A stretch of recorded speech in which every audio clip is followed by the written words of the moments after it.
So good morning guys. Good day guys. Dumating na yung in-order natin na aasimbulin nating Life of 4 na battery para sa motor.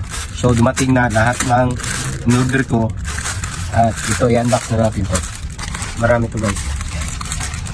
So hanap lang tayo ng pang cut. Ito.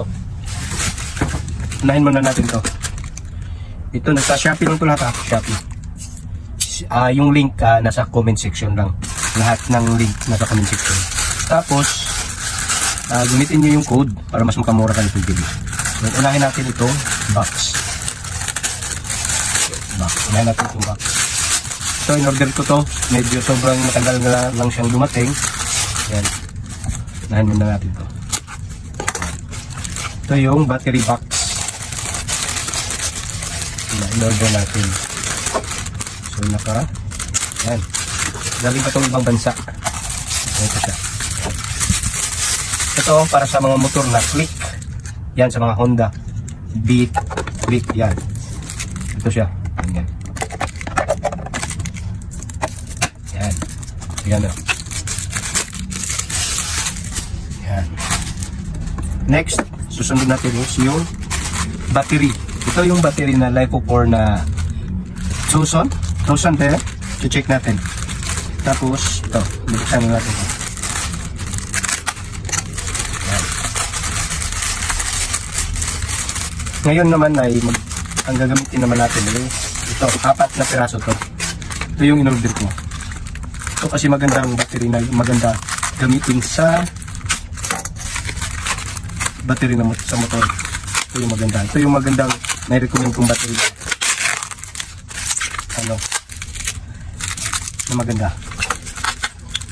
Sa comment section lang din yung link nito kung gusto nyo mag-order. Pwede rin kayong magpagawa sa atin ng battery ng motor pag nasimbol ko to. Yan. Tucson 6000 mAh. Yan o. Rechargeable battery. Bolt-in siya. Bolt-in. Buksan natin ito lahat. Yan. 4 na piraso to.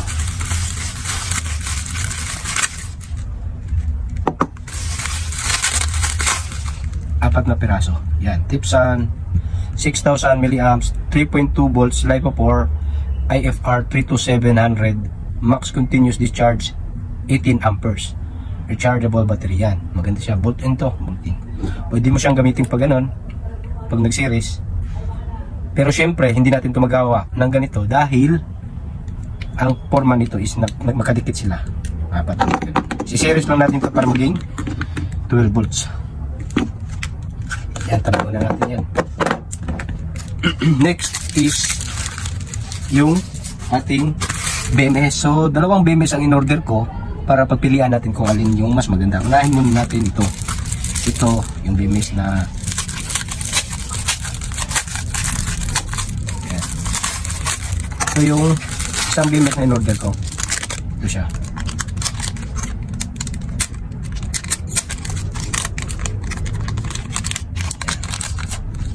Ito siya.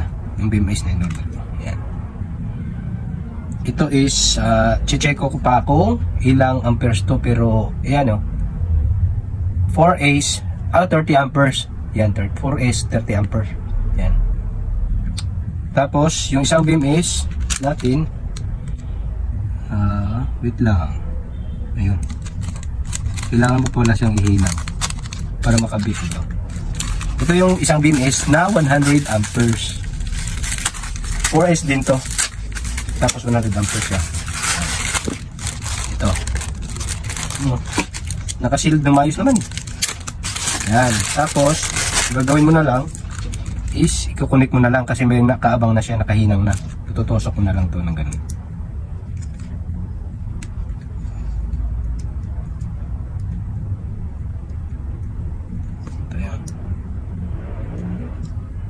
Tama. Ganyan talaga.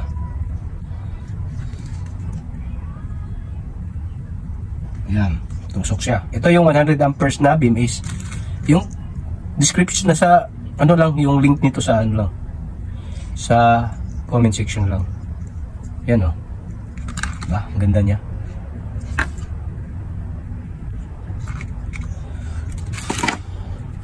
So yun lang guys, mag-upload tayo ng video para sa paano i-assemble natin to. Pero maghanap pa ako ng ng connector nito kasi wala siyang kasama. Mali rin ako pagka-order. Pero bago lang to, August 5, 2024. Yun. So yun lang guys, update at upload lang ako ng video kung paano i-assemble ito. Thank you.